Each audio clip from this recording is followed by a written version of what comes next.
5장 데살로니가전서 5장 1절에서 11절까지 교독하겠습니다.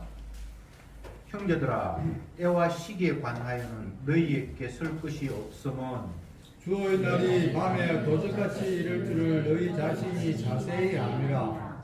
저희가 평안하다 안전하다 할 그때에 잉태된 여자에게 해산 고통이 이름과 같이 멸망이 호련히 저희에게 이르리니 결단코 피하지 못하리라.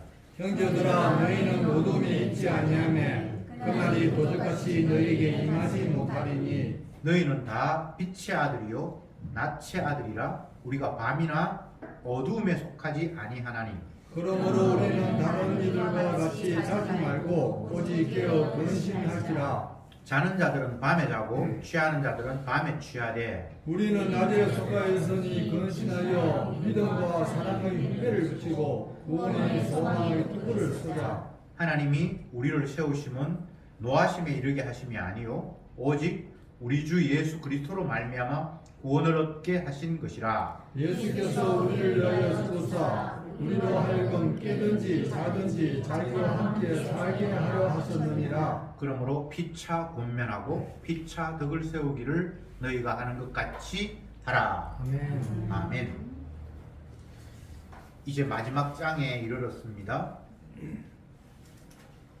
바울이 전하는 복음은 사람들이 기뻐하는 소식과는 거리가 멀죠.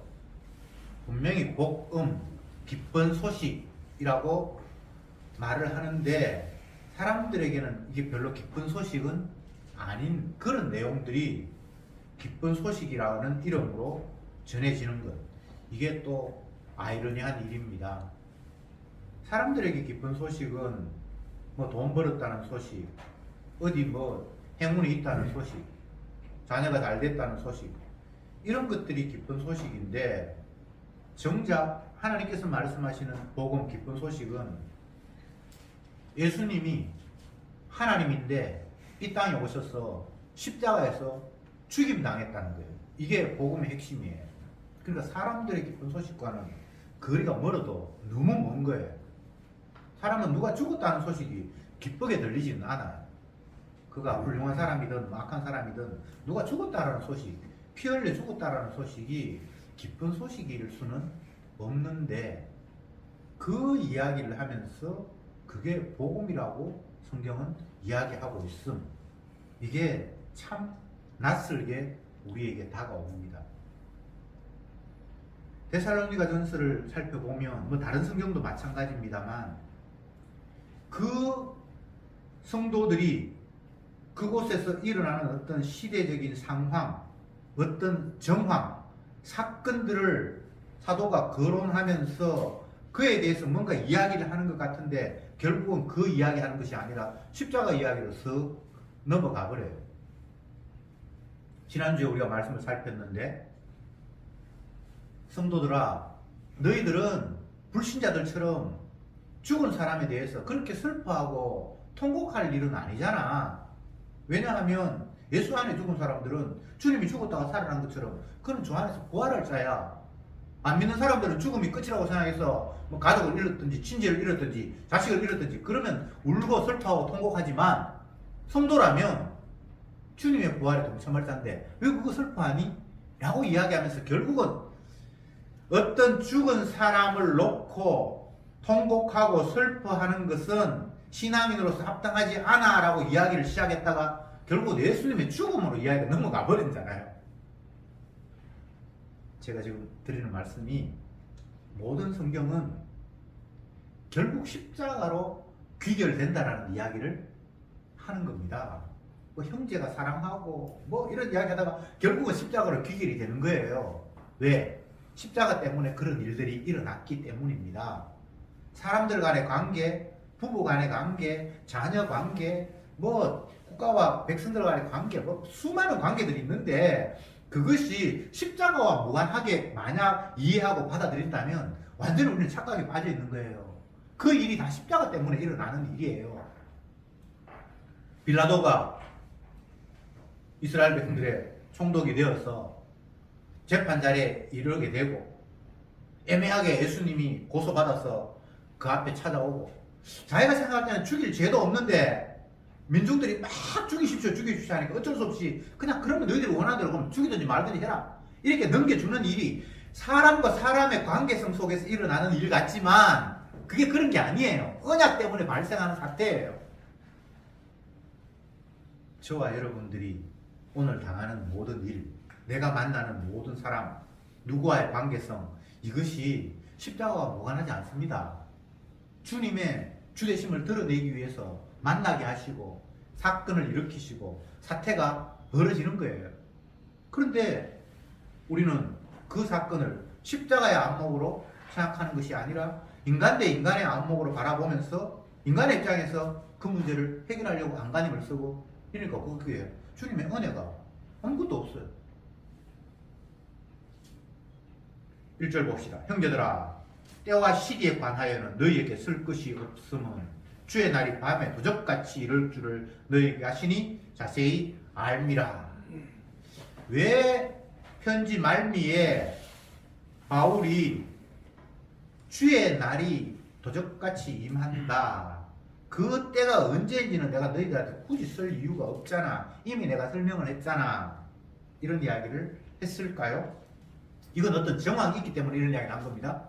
왜냐하면 데살로니가 교회 교인들 가운데서 주님의 강림이 언제 임한다 그걸 가지고 잘못 해석해서 이제 주님의 강림이 곧 임하니까 우리가 막 그냥 먹고 마시고 막 살자, 내일 모레 이제 주님 오시면 다 끝날 텐데 굳이 우리가 일하고 열심히 해야 될 이유가 뭐였냐, 있는 거 가지고 쓰면서 그냥 주님의 재림만 맞이하면 되지, 뭐 이런저런 이야기들이 들려왔기 때문에 사도 바울이 그에 대해서 이야기를 하는 거예요. 아무 상황 없이 그냥 이렇게 이야기하는 게 아닙니다. 분명히 땅의 문제예요. 그 교회의 분위기예요.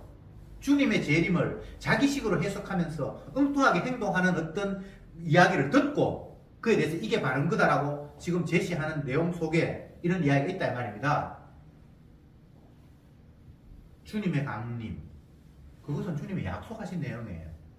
사도행전에 보면 부활하시고 40일이 된 이후에 제 아들이 보는 앞에서 주님이 구름 속으로 들려 올림을 받는데 그때 주님께서 마지막으로 하신 말씀이 내가 다시 오리라 라고 말씀을 하셨어요. 그리고 너희들이 몇 날이 못 되어서 성령을 받을 텐데 성령이 임하면은 너희들은 땅끝까지 이르러 내가 죽었다가 다시 부활했다라는 사실을 땅끝까지 전해라, 이런 말씀을 하면서 예수님께서 성천하셨잖아요. 성천 올라가시면서 분명히 다시 오신다고 약속을 하셨어요. 그래서 사도행전 그 당시에 많은 교인들은 주님이 곧 오실 것이라는 그런 인식을 지금 우리가 느끼는 그런 오신 거랑 달라요. 이제 정말 짧은 시간 안에 몇 날이 못 되어서 오시라는 그런 기대를 가지고 살다가 기대했는데 조금 시간이 점점 더 길어지니까 그 재림에 대해서 막 감론을박하면서 막 이런저런 이야기가 있었다 이 말입니다. 이 데살로니가 교회 교인들에게도 사도 바울이 주님이 다시 오신다라고 말씀을 하셨을 거고, 그리고 그때는 너희들은 알지 못한다, 그러나 주님 분명히 임한다, 도적같이 임한다, 그런 이야기를 했음에도 불구하고 그 가운데 잘못 이해해서 이제 곧 오신다고 하니까 더 이상 출근 안 해도 되고 일할 필요가 있나, 그동안 버려놓은 거 가지고 쓰면 되고 곧 주님이 오실 때 영접해야지, 뭐 이런 식의 잘못된 행동들을 하고 있다는 소식을 들으니까 그건 합당한 것이 아니야 라면서 바울이 이야기를 끄집어내는 겁니다. 도적같이 임한다. 도적이 쳐들어올 때는 경고하거나 사전에 신호를 보내거나 그런 건 없잖아요. 무방비 상태에서 오는 거잖아요. 예수님의 마지막 오심이 그러하다는 거예요. 그런데 여기서 우리가 생각해 봐야 될 것은 갑자기 왜 오시는가? 만약 인간관계 속에서 이런 식이 되면 정말 예의 없는 사람이에요. 어떤 사람이 갑자기 들이닥친다, 뭐 온다고 전화 연락도 없고 내가 만나자고 하는 이야기도 없는데 갑자기 만약에 들이닥친다 하면 이건 상당히 정말 이 원만한 인간관계가 안 되겠죠. 근데 예수님은 왜 이런 식으로 갑자기 오셔야만 하는가? 도적같이 오셔야만 하는가? 이 부분을 우리가 먼저 이해를 해야 되겠죠. 먼저 주님은 우리가 생각하는 그런 분이 아니라는 사실을 처음부터 끝까지 계속해서 우리에게 보여주시는 거예요. 예수님이 이 땅에 처음 오실 때의 모습도 우리가 그를 하나님의 아들이라고 인정할 만한 요소들이 아무것도 없어요. 심지어는 그 예수님을 낳은 마리아가 아이가 태어날 만한 그런 아름다운 방 한 칸도 없어서 짐승의 우리 깐에서 예수님이 태어나요. 이건 보통 사람들의 출생보다 더 비참한 모습으로 이 땅에 오셨어요. 근데 그 모습을 보니까 뭐 하나님의 아들이라는 뭐 신호가 뭐 아무것도 없는 거예요. 그 모양도 없고 흠모할 만한 무엇이 아무것도 없어요. 그러니까 알아볼 수 있는 사람, 주님이 영을 보내서 그를 메시아라고 깨닫게 한 뭐 동방박사나 또 아니면 양을 치던 목자나 몇몇 주님께서 알게 하신 그 생명들만 찾아가서 메시아라고 영접하면서 하늘에서는 영광이요 땅에서는 기뻐하시는 이걸 자의 평화로다고 하면서 메시아의 오심을 영접하는 그런 독특한 모습을 보이죠. 제가 지금 드리는 말씀은 예수님의 행하심이 인간의 육적인 관점에서 보면 하나님의 아들이라고 인정할 수 있는 요소가 하나도 없다라는 이야기를 제가 하고 있는 겁니다. 그럼에도 불구하고 만약 하나님의 아들을 알아본다면 이건 주의 영이 임한 거고요. 자, 예수님의 초림 처음 오심의 모습이 그러했다. 근데 이제 마지막 오실 때에는 도적같이 오신다. 예고도 없이 들이닥칠 거다. 2절에 3절에 저희가 평안하다 안전하다 할 그때에 잉태된 여자에게서 해상고통 이룬 것 같이 멸망이 보리니 저희에게 이르리니 결단코 피하지 못하리라. 예수님의 급작스러운 강림은 심판이 주 목적이에요. 벌하기 위해서. 그렇기 때문에 갑자기 오신다라고 말씀을 하시는 거예요. 예수님은 심판주예요. 아버지로부터 모든 고난을 다 받았어요. 그래서 알과 쭉정이를 나누고 양과 염소를 분리하고 내 백성과 저희 백성을 나누는 일들을 주님께서 마지막 때 오시면은 하시는데 결국은 피하지 못하고 호련히 임해서 심판받도록 하시기 위해서 예수님은 예고치 못한 때에 아무 문제 없구나 덕떠시고 배부르다 편안하다 안전하다 라고 생각하는 그때에 임해서 너희를 심판할 거다 라고 말씀을 하시는 겁니다. 주님의 강림의 핵심은 심판주로 오심입니다. 그래서 심판하기 위해서 갑자기 들이닥치는 거예요.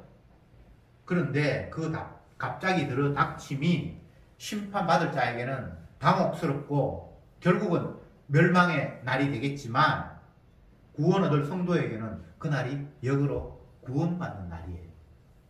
심판날과 구원날이 다른 날이 아니에요. 똑같은 날이에요. 예수님의 죽으심이 멸망할 자에게는 주님을 잡아 죽였던 살인죄가 해당되는 날이고 구원 얻는 백성에게는 자기 백성의 죄를 대신해서 저주받아서 그들을 용서한 사태가 벌어지는 거예요. 한 사건인데 구원받을 자와 멸망받을 자가 완전히 갈라지는 일이 벌어지는 거예요. 그래서 사도 바울은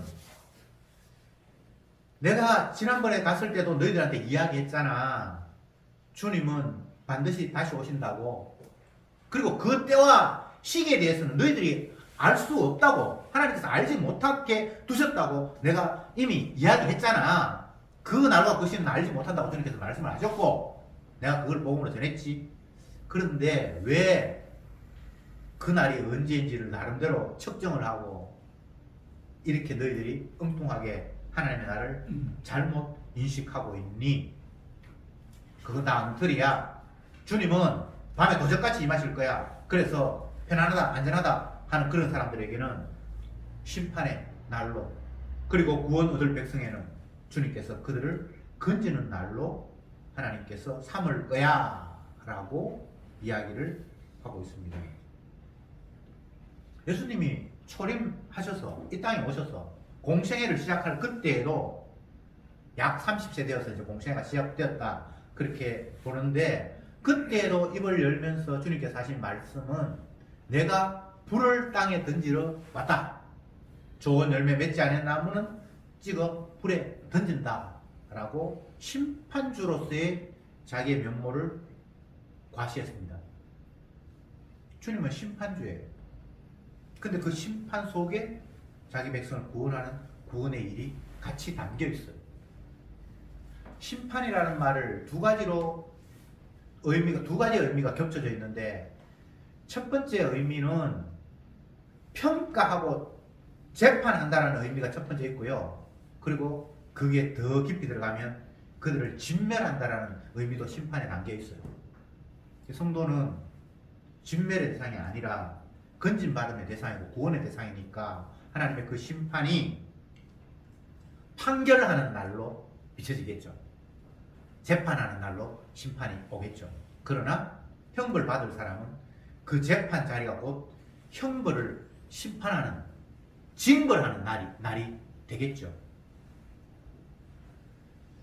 예수님은 왜 심판주인가? 처음부터까지 예수님은 심판주였어요. 근데 사람들이 예수님을 그렇게 생각하지 않아요. 메시아가 오시면 행복한 날이 이제 펼쳐질 것이라고 기대와 희망을 가졌어요. 맞죠? 심지어는 에레미야 선지자마저도 하나님께서 이스라엘 백성들에게 멸망을 외쳐라, 이방인에게 의해서 너희들은 짓밟힌다 라고 이야기했을 때에, 주님 그러면 사기치는 거잖아요. 주님께서 속이시는 거잖아요. 이렇게 하나님 앞에 항변을 했어요. 왜요? 자기들이 이해하는 율법은 하나님께서 우리와 함께 하시면 우리가 평안하고 멸망이 없고 행복한 날이 이제 올 것이다라는 평화의 주님을 생각을 했지, 심판 주님으로 생각을 못했단 말이죠. 자기 착각이죠. 주님이 속인 건 아니고 인간들이 이렇게 하나님을 자기식으로 사랑의 주님, 은혜의 주님, 평강의 주님 그렇게만 생각을 했지 심판의 주님으로 생각하지 않았어요. 만약 예수님을 심판의 주님이라고 생각했다면 주님 오십시오 오십시오라고 기다리지 않았을 거예요. 맞죠? 주님이 평강의 주님이라고 생각하니까 주님을 고대했잖아요. 기다렸잖아요. 근데 정작 그분이 오셔서 내가 심판주다, 하나님의 아들인데 너희를 심판하기 위해서 왔다 이렇게 이야기를 하니까 결국은 에이 저분은 하나님일 수가 없어, 재수없네요 하면서 예수님을 죽이는 이유 중에 하나였던 것이 그런 모습입니다. 모든 게 다 거꾸로예요. 거꾸로. 우리가 주님을 생각했는데 그게 정반대라고요. 은혜의 주님, 평강의 주님, 사랑의 주님으로 기대했는데 심판의 주님, 형벌의 주님으로 오셨고, 재림하실 때도 주님이 다시 오시면 뭐 멋진 일이 펼쳐질 거라고 생각하는데 호련히 오셔서 심판할 자를 심판하고, 계속해서 인간의 상상력을 벗어나는 식으로 주님은 자기의 주되심을 드러내는 겁니다. 이 말을 다르게 이해를 하면 제발 주님 너희 식으로 상상하지 마라, 예수님을 네 식으로 이해하고 받아들이려고 하지 마라, 철저히 성경에 기록된 대로 메시아는 이런 분이야 라고 말한 그 말씀 약속에만 매여서 나를 생각해라 라고 주님은 계속해서 우리에게 언약에 집중하기를, 약속에 집중하기를 원하시는 겁니다. 사람들은 선악과를 따먹고 난 이후에 스스로 판단력을 가지게 되었고, 그 판단력을 가지고 옳고 그름을 선별할 수 있는 것처럼 착각하면서 살아요. 내가 그거 속을까봐 정신 바짝 차리면 내가 참과 거짓을 구분할 수 있어. 그리고 두 가지 갈래길이 있는데 내가 보니까 이것보다는 이것이 나에게 유익할 거야.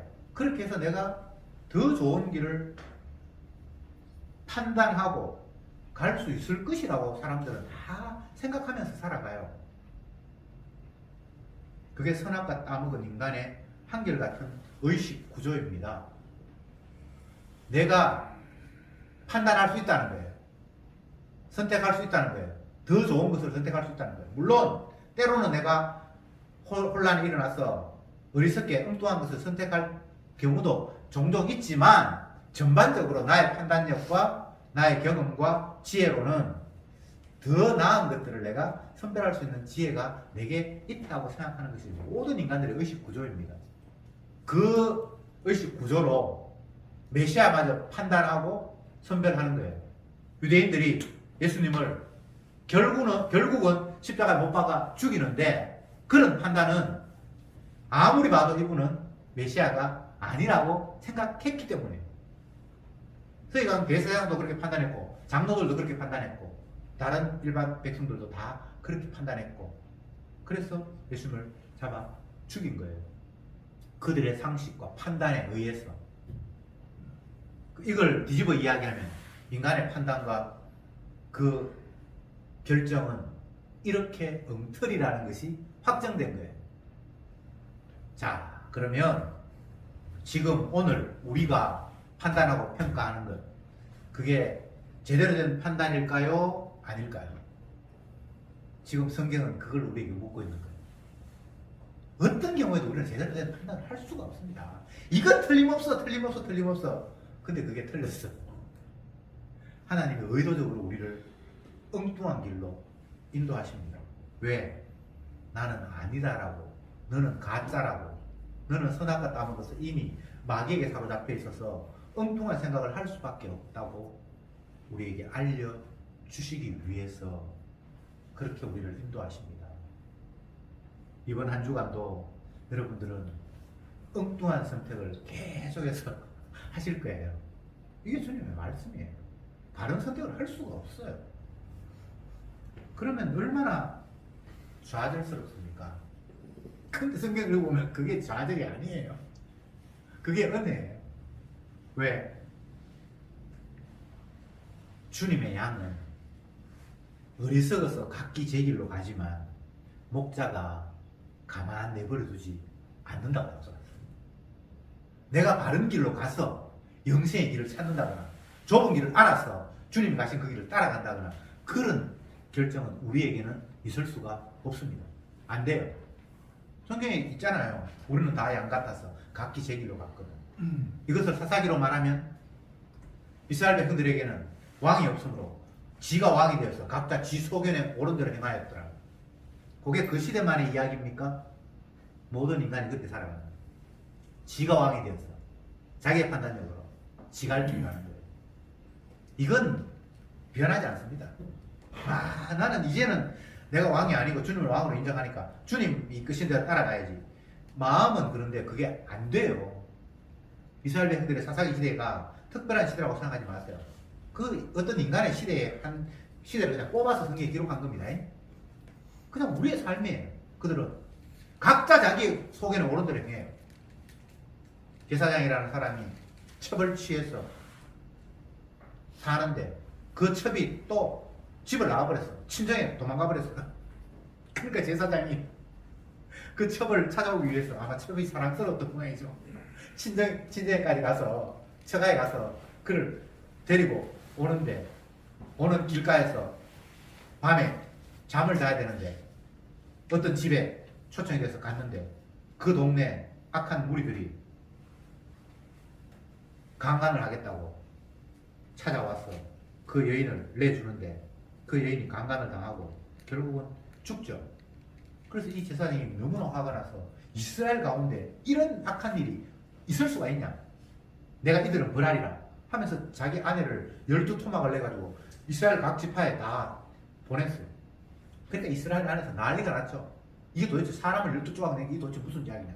그래 나중에 보니까 제사장 하나가 내가 내 첩이 뭐 친정으로 도망을 가버렸는데 내가 찾아오다가 어느 길에서 잠을 잤는데 이 동네 나쁜 놈 베냐민 지파의 어떤 사람들이 내 이 첩을 강간을 해가지고 강간도 모자라서 아내가 죽었다. 그러니까 이걸 하나님 앞에 벌하면 안 되냐, 벌해야 되지 않냐. 그래서 내가 너희들에게 알리기 위해서 이런 만행을 저질렀다. 그러니까 이스라엘 백성들 모여서 베냐민 지파에 찾아가서 누가 도대체 이 여인을 죽였고 이렇게 됐냐, 빨리 불러내라. 근데 베냐민 지파 사람들이 우리는 그런 일 없다고 오리발 내고, 그래서 11지파가 한 지파와 전쟁이 일어나서 한 지파가 작살이 나는 그런 일을 사사기에서 기록해놨단 말이죠. 거기에서 보면 웃기는 게 제사장이 첩을 뒀다는 것도 웃기는 거고, 그 첩이 뭐 바람이 났는지 다시 친정으로 도망가고 그랬는데, 잡아오는 과정에서 동네 사람들이 그를 강간하고, 근데 강간당했다고 또 화가 나서 12토막 내서 온 국민에게 알리고, 그게 잘못됐다고 백성들이 한 지파를 전쟁을 치르고, 그게 각자 지 속에는 옳은 대로 행하는 모습이에요. 누구 하나도 제대로 된 게 없어요. 제사장도 잘못됐고 11지파가 한 지파를 심판한다 그러는데, 첫 번째 두 번째는 그 11가는 지파가 져요, 전쟁에서. 근데 마지막에 또 역전하게 하죠. 그러니까 하나님이 다 심판하는 거예요. 이들 저들 모두가 누구도 너희들이 제대로 된 행동을 하는 사람이 없고, 각자 지 속에는 옳은 대로 행하는 모습을 그렇게 기록해 놓은 거예요. 그러면 어느 시대에 어떤 특정한 사람이 지 속에는 옳은 대로 살았다는 이야기를 거기에 기록해 놨는가? 그게 아니라 모든 인간들이 그렇게 살아간다는 겁니다. 저와 여러분의 모습이 그러하다는 겁니다. 나는 정당해, 저 사람이 잘못됐어라고 말하고 싶은데 주님 보니까 니도 똑같아 라고 주님이 이야기를 하시는 거예요. 남 탓할 일이 아무것도 없어요. 남편을 탓하고 아내를 탓하고 자녀를 탓하고 부모를 탓하고, 은혜가 없으면 그것 외에 다른 안목이 있을 수가 없어요. 그러나 십자가 은혜 아래서 그 사태를 바라보면 그냥 내가 죄인이에요. 내가 주님을 십자가에 못 박아 죽인 죄인이에요. 누구를 탓할 이유가 없어요. 그래서 주님은 마지막 날 갑자기 들이닥쳐서 너희들은 네 속에는 옳은 대로 내가 준대, 네가 주가 되어서 네 멋대로 살았잖아. 이제 내가 너희들을 더 이상 참고 기다릴 수 없어서 심판하겠다. 그날이 강림하실 날이고 도적같이 오실 날이라는 거예요. 그런데 불신자 입장에서는 갑자기 들이닥친다는 것이 너무나 두렵고 공포스러운 일이에요. 갑자기 들이닥친다는 일이. 뭔가 예고가 있고 사전에 징조가 있으면 준비를 하고 대비를 할 텐데, 갑자기 들이닥치면 준비고 대비고 아무것도 없잖아요. 그러니까 주님이 도적같이 오신다는 이야기가 불신자에게는 진짜 염려와 공포와 두려움입니다. 근데 신자에게는 아무런 염려할 일이 없어요. 왜? 그날이 주께서 나를 죄악 가운데서 건지는 구원의 날이기 때문입니다. 왜 똑같은 날에 한 사람은 박살이 나고 한 사람은 건짐을 받는가? 이게 주님의 일하심의 모습이에요. 창세기를 보면 초반부터 하나님께서 가인과 아벨을 나누어요. 아브라함에게 이스라엘의 출발이죠. 자녀를 주셨는데 그 자녀의 또 자녀가 쌍둥이가 태어났는데 하나님께서 또 나누어요. 계속해서 나누는 이야기가 성경 처음부터까지 계속해서 반복됩니다.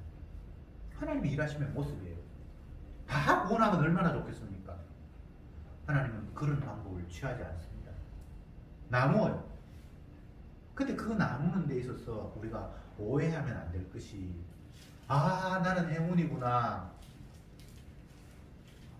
노아 홍수 시대에 하나님께서 물로 이 악한 인간들을 다 심판해 버리는데 방주를 만들어서 8명 노아의 식구들은 죽음에서 건져주셨습니다. 그럴 때에 그 건진받은 그 자들은 다행이다 이런 태도가 아니라, 내가 1000번 만번 저 사람들처럼 심판받아 마땅한 죄인이구나 라고 깨달아야 되는 거예요. 그런데 그 상황이 나를 대신해서 정결한 짐승에 피가 흘렀어, 그가 죽임당해서 나를 건졌구나, 이런 답이 구원받은 자에게 주어지는 하나님의 음성이 심판날에 멸망받고 성도는 구원을 얻는다 그러니까 아 나는 성도니까 구원을 얻겠네 그냥 편안하게 살자 뭐 주님 오시든 말든 이런 마음이 아니라 심판받아 마땅한 자가 바로 나구나. 아무리 생각해봐도 구원 얻을 만한 자격이나 조건이 나에게는 아무것도 없구나 라는 것을 주님의 말씀 앞에 늘 성도는 깨닫게 되는 거예요. 노아가 홍수 심판에서 건진받았는데 노아가 심판받는 다른 사람보다 더 나은 점이 뭐가 있어요?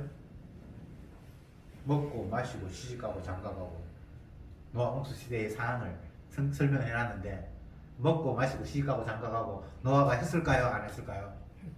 했지. 성경에 그렇게 돼 있잖아요. 그러니까 사위가 있고 뭡니까? 그 며느리가 있고 그러잖아요. 먹고 마셨겠죠. 시집가고 장가갔겠죠. 그러니까 하나도 다르지 않다는 거예요. 그 다르지 않음의 모습을 결정적으로 노아 홍수 사건 이후에 하나님이 또 한 번 더 확인시켜주는 사건이 뭡니까? 노아가 포도농사를 지어서 기분 좋아서 포도 좀 마시고 술이 취해가지고 벌거벗었어. 자녀들 며느리 보는데 얼마나 창피합니까? 노아를 그렇게 주님께서 표현해놨어요. 그러니까 그 전에도 땅을 하나님이 심판하는 그 조건에서 하나님이 말씀하시기를 이 세상이 하나님 뜻대로 주님을 영화롭게 하는 것은 하나도 없고 저거 만족을 위해서 먹고 마시고 시집가고 장가가고 그렇게 해서 하나님이 심판한다고 얘기했는데 그 먹고 마시고 시집가고 장가가는 게 노아도 했고요. 그걸로 모자라서 심판 이후에 그들이 살았는데 첫 번째 이야기가 농사지어서 술 처먹고 벌거벗어가지고 자녀들 보는 앞에 스트립 쇼했다. 이 성경에 그렇게 기록해놨단 말입니다. 그 말은 노아가 구원받은 것이 다른 멸망받을 사람보다 더 괜찮아서 구원받은 건 결코 아니라는 이야기를 주님이 하시고 싶은 거예요. 그러면 왜 구원받은 건데? 정결한 짐승의 죽음이 거기에 전제되어 있어요. 이게 성도의 삶인 거예요. 우리가 주님이 심판한다 그러고 구원한다 그러니까 아이고 다행이다. 나 예수 믿지. 나 교회 나가지. 그냥 이런 식으로 그냥 나를 심판과 무관한 사람 이렇게 휙 빼돌려 버리잖아요. 그거는 합당하지 않아요. 왜 주님이 구약의 이스라엘 백성들을 택해서 그들을 이방인과 똑같이 멸망받는 모습으로 기록해 놓았을까요? 너희들도 이방인과 다르지 않다는 겁니다. 더 구체적인 예를 들면 하나님이 이스라엘을 애굽에서 집어넣었다가 애굽에서 탈출하게 하시잖아요. 애굽의 모든 장자를 죽이셨죠. 그들을 끄집어낼 때 장자를 죽였다는 것은 나머지 숫자 다 죽었다 이 말입니다. 애굽의 모두를 다 그냥 죽였다 이렇게 보면 됩니다. 그래서 살아남았는데 그들은 죽어야 마땅하지만 우리는 살아남을 자격이 있으니까 하나님 살려주시겠지가 성립이 안 되는 이유가 그 애굽에서 나왔던 그들 20세 이상 철 있는 사람들 그들을 하나님의 약속을 못 믿는 이유로 광야에서 40년 동안 다 죽여버리죠. 그게 너희들도 똑같이 죽어야 된다는 이야기. 구약 이스라엘 전체가 다 이방인은 멸망하는 것은 뭐 이게 규정 사실이고 이스라엘마저도 다 멸망한다는 이야기가 구약에 나오는 마지막 결론이죠. 자, 이걸 오늘날 우리로 땡깁시다. 한 번 죽는 것은 하나님이 정하신 바예요. 여기에 신자 불신자의 구분이 있습니까 없습니까? 없어요. 저와 여러분들 다 심판의 대상입니다.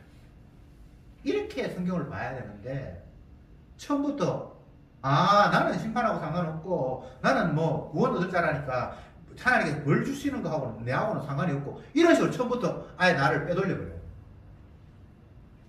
그건 전혀 하나님의 의도를 외면해버리는 겁니다.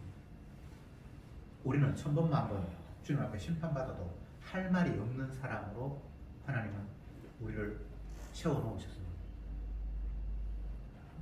그래서 심판이 합당해요. 저주가 합당해요. 이스라엘 백성들에게 하나님이 진노하신다. 그래서 내가 너희 하나님 되고 너희는 내 백성이 되도록 알게 하겠다. 이렇게 말씀하셨을 때에 심판받지 아니하면, 저주받지 아니하면 그분이 나의 하나님인 줄 알지 못하게 돼 있어요. 예수님이 십자가에서 죽지 아니하면 그분이 우리의 하나님으로 심판주로 우리에게 다가오지 않도록 돼 있어요. 그래서 주님이 심판주로 오신다라는 그 말씀 앞에 내가 마땅히 저주받고 심판받아야 할 자라는 사실을 먼저 고백해 주시기 바랍니다. 물론 뭐 이 말이 제가 하라고 한다고 생각하고 하는 건 아니고 그렇게 돼야 돼요. 그렇게 돼야 돼요. 그래야만 주님의 구원이 어떤 것인가를 제대로 깨달을 수 있어요. 심판 가운데서의 구원이에요. 심판 없는 구원은 없습니다. 죽음에서의 건짐이에요. 그게 주님의 일하심의 모습입니다. 근데 오늘 보면 이 본문에서 불신자와 신자를 완전히 나누고 있죠. 4절에 형제들아 너희는 어두움에 있지 아니하며 그날이 도적같이 너희에게 임하지 못하리니 너희는 다 빛의 아들이요 낮의 아들이라. 우리가 밤에나 어둠에 속하지 아니하나니 그러므로 우리는 다른 들과 같이 자지 말고 오직 깨어 근신할지니라. 너희들은 도적같이 와도 아무런 염려할 일이 없다고 이미 말하고 있습니다. 왜? 빛의 아들이고 너희들은 빛 가운데 살아가고 있다. 여기서 빛은 이미 예수님의 영이, 성령이 우리를 지배했다라는 거예요. 그러니까 우리는 심판의 대상이 아니라는 이야기를 하고 있습니다. 그럼에도 불구하고 우리는 심판받아야 마땅한 자라는 사실을 또한 깨닫게 하셨습니다. 이게 주님의 일하심의 모습이니까 왜 그러냐라고 그렇게 물으면 안 돼요. 분명히 주님께서는 우리는 심판의 대상이 아니다. 너는 빛의 아들이다. 도적같이 와도 너는 염려할 게 없다. 이 말을 할 때는 나는 심판하고 상관없이 빼돌려 나왔구나. 이렇게 생각할 수 있는데 그렇게 생각하는 것은 아니고 내가 마땅히 심판받아야 될 죄인이라고 받아들이고 그것과 함께 주님의 대속의 피가 우리를 죄 가운데서 깨끗게 했다라고 주님의 십자가를 또한 바라보게 되니까 이런 현상이 일어나는 겁니다. 그러면서 마지막에 건너뛰어서 그러므로 피차 권면하고 피차 덕을 세우기를 너희가 하는 것 같이 하라. 재림의 날이 어떻고 마지막 때가 어떻고 하나님을 알지 못한 사람들은 뭐 구구하게 이유가 많잖아요. 근데 성도는 결국은 주님께서 자기 택한 백성은 그 심판 가운데서 건지시고 그 건지심의 근거는 자기가 피 흘려서 죽었던 대속의 죽음이 근거가 되었으니까 너희들은 남들이 재림이 어쩌고 저쩌고 뭐 공포에 떠는 이야기를 하고 할 때마다 딴 생각하지 말고 십자가 이야기하면서 서로 권면하라는 거예요. 주님이 내 죄를 위해서 십자가에 피 흘렸다는 사실만 서로 주고 나누라는 거예요. 그러니까 이 이야기는 지난주의 본문에서 죽음을 놓고 슬퍼하고 눈물 흘리고 이런 태도는 합당하지 않아 이야기하면서 결국은 예수님이 죽었다가 부활했다는 이야기로 넘어가 버렸고 여기에서는 주님의 강림을 이야기하다가 결국은 주님께서 십자가 죽었다는 이야기로 결론이 맺어져 버리는 거예요. 그러니까 주님이 죽으셨기 때문에 주님이 자기 백성을 위해서 죽으셨기 때문에 모든 일은 다 끝났다. 염려하고 걱정하는 것은 주님의 십자가의 죽음의 의미를 너희들이 기억하지 않기 때문에 빚어지는 이상한 불신의 태도다. 그러니까 너희들은 다른 사람이 뭘 이야기하든 서로 주님의 죽으심을 서로 이야기하면서 위로받고 그 십자가 앞에 굳건히 서는 것이 성도의 삶이다 라고 말하고 있습니다. 여러분, 주님이 십자가의 짐으로 다 이루셨습니다. 우리가 염려할 게 없습니다. 다 이루셨습니다. 제발 십자가 아닌 다른 것을 붙들고 거기에서 뭔가 어떤 결정을 내리면서 선악을 판단하려고 하는 그런 어리석음에 빠지지 말길 바랍니다. 그 모든 일이 결국은 십자가 안에서 다 이룬 일의 한 부분, 양상에 지나지 않습니다. 어떤 일도 십자가 앞에서 그 일보다 더 큰 일은 없다는 사실, 그리고 모든 일이 주님의 죽으심과 연관되어서 그 일들을 해석하는 것 외에 다른 해석은 없다는 사실을 다시 한번 기억하면서 성도로서는 피차 십자가로 권면하고 그 십자가를 자랑하는 것만이 우리의 삶이다. 그것만이 성도가 서로 교제하는 모습이다 라는 것을 오늘 바울은 우리에게 들려주고 있습니다. 기도합시다.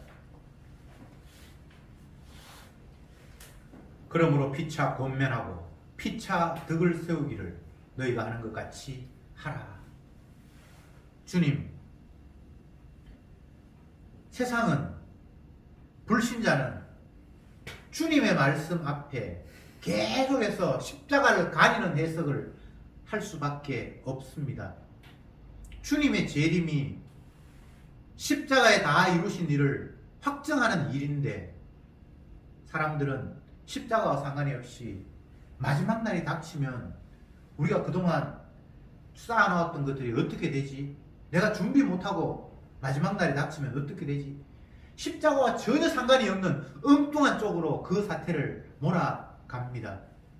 그러나 주님의 피로 씻음받은 성도는 그 모든 일이 주께서 십자가 지심을 확정하기 위한 사태로 이해할 수밖에 없고 오로지 십자가의 그 공로와 사랑을 다시 한번 확인하는 계기가 됨을 저들에게 일러주시니 참으로 감사합니다. 헛된 일, 파편적인 일에 마음 빼앗기지 말고 그것을 주님이 십자가 지신 일로 연결시켜서 주님의 그 주대심 바르게 볼 수 있는 은혜로 저들을 이끌어 주시옵소서. 예수님의 이름으로 기도드리옵나이다. 아멘.